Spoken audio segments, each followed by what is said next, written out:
What's up, spooky people of YouTube? Welcome back to the channel Ace's Place, where I'm Ace, and this is my place. I don't know why I did that. Confetti for my daughter's birthday the other day. So here we are, back into some more October picks, spooky flicks, spooky season movies. Let's get right into it. We just did the companion videos for these, and here we are with Night's Number. Oh my gosh, where are we? 16, 17, and 18. Whoa, we're finally getting close. So we're going to get right into it. This stack right here is going to be Night's Number 16. We're just going to just do this right here. I watched this movie multiple nights. One night with myself, like by myself, one night with my daughter. I don't remember what day specifically, but it's noted. I watched it twice. We watched this one too, Cloverfield. Both of these are pretty cool movies. This came out early 2010s, like 2010s, around that time. No, before that actually. I was still in high school when this came out.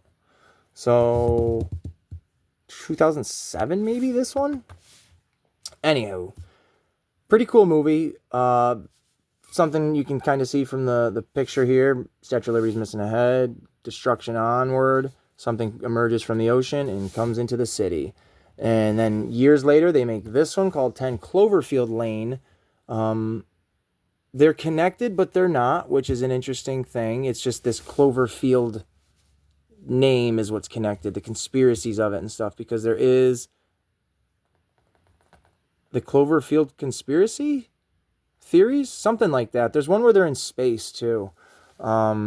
This one's really good. I like this one a lot because I like John Goodman. It's a freaky, creepy movie. Perfect for spooky season. But there's the back of it for you. Pretty cool. I would definitely say check those out. There's Night. Oh, there's that one. And then here is another classic for all you horror heads out there. Pinhead. Clive Barker's Pinhead. This movie, man, when I was a little kid, freaked the freak out of me. I hated seeing Frank sitting there with his muscles showing. And when I mean muscles, I mean his interior. I don't think they show it on the back, no. His inner muscles, under the skin, tendons. And he's just sitting there with a white button-up shirt, smoking a cigarette, and everything's wet. And I hated it as a kid. I thought it was disgusting. And it used to scare the Jesus right out of me. Now, I have to also say, a lot of these movies from, the older ones, before there was DVDs and high definition, the aesthetic of watching it on a 19-inch TV with fuzz and the VHS is filmy, it added to the atmosphere of, like, I feel like I'm watching something super naughty. Okay? Now, I watch this. It's a regular DVD, but I watch it on my smart TV, my big-ass TV, right? It's almost too clear to where it's like I see the costume now, and that kind of it doesn't take away because it's still gross, but it's just, man, you kids today just don't understand how fun it was to grow up in the 90s. It was an awesome time. But there's a whole bunch of these movies. I have 8 of them. I have 3 through 8, and then I have this one and then number 2, Hellbound, on its own DVDs, because of course that's how movie companies work. They make the sequels in a pack of like 3 to 4, but they have the individual one sold, or not the individual, but the one out of the 6 is sold individually, so you have to go hunting for it.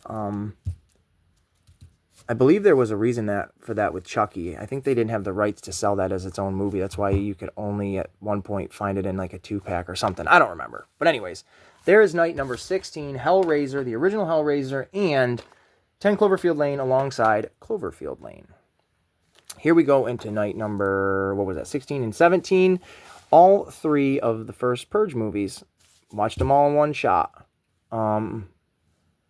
The first Purge is really good. It's very personal. You're in a home. You're not out in the city or anything like that, seeing what's going on. Ethan Hawke is in this. He's really good. I wouldn't want to say these movies took a step down, but they didn't go up. They just stayed. So This movie has Frank Grillo in it. If you know who he is, he's a really pretty cool actor. He's kind of a little badass. He's in both of these movies. One way or another, he's in both of them. All three of the movies are really good. They make you question your own society, our society, the way our government thinks, the way people think. Would this be a good idea? Would this not be a good idea? The Purge, it's all about one night a year for 12 hours. All crime is legal to any degree. And it's supposed to help purge those evil thoughts from your body. And I don't know. This is a good one for debate, I think. Especially as it gets into like the political aspect of it. Like this is just a home intruder movie, honestly. This one is what you kind of want, just the city and chaos. And then this one is, the third one is very, wow, our government, like, holy crap, could do that, you know? And I know there's a couple others, and then there's a TV show. I never saw the other one, the show, but I did see the other movie, and I didn't like it. I thought it was just my own personal problem. It had an agenda. Maybe these do too, and I just see past it. But there is night number 17, all three of these movies. And then we are going to get into night number 18. Just two of them. We'll chuck it in here with Creepshow. Another Stephen King, George A. Romero, the original guy that brought us, you know, Night of the Dead and stuff like that. These are great little, I don't know if you want to call them anthologies. But it's like a comic book, so they pull like stories out of this comic book. So again, anthology. It's got mini movies in it, quite like the Twilight Zone movie did. One about a guy that hates bugs. One about an old lady that's a widow, or not a widow, but a distraught like daughter because her dad passed away. And this one, I never ever can remember what the hell the point of this one is. But it's got Ted Danza and Leslie Mann in it, right? Or no, Leslie Nielsen. Leslie Mann, that's a woman. Leslie Nielsen. It's strange. It's very strange. Creepshow. Definitely a fun flick to throw in. Oh, this is the one that has Tom Atkins in it. He's in the very beginning of this. He's the dad. So yeah. We have Creepshow 2. And they're both pretty fun. And then Thrills and Chills, 4-pack. The New Pet Cemetery, A Quiet Place, Crawl, and then Overlord. I have not yet. I've watched this movie, but I have not watched it this year. Already talked about these two. This is the one I watched. Ooh, down here. Sorry, folks. The camera wasn't ready. Down here, Overlord. I'm pretty sure it's based on a video game of the same name, but I never, ever played it if it did, but I feel like it did.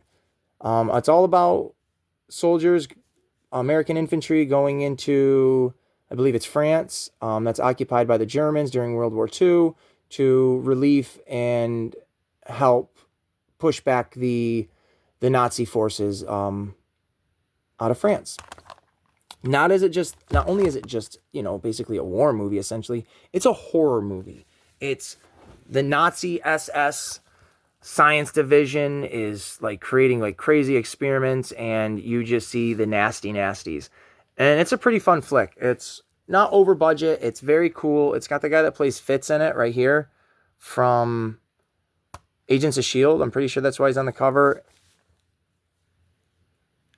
And he's the only one, really. But the biggest name in this movie, to me, is Wyatt Russell, Kurt Russell's son. He's in, he's John Walker in, oh my gosh, Falcon and Winter Soldier, the TV show on Disney+. He's going to be U.S. agent in the upcoming Thunderbolts movie, which I mentioned in a previous video. He's a pretty cool actor. His dad is like top. He might be my number one favorite action. He is. There's no doubt. Kurt Russell's my number one favorite action actor of all time. I just think he's the best. And Wyatt Russell's on his way to getting there.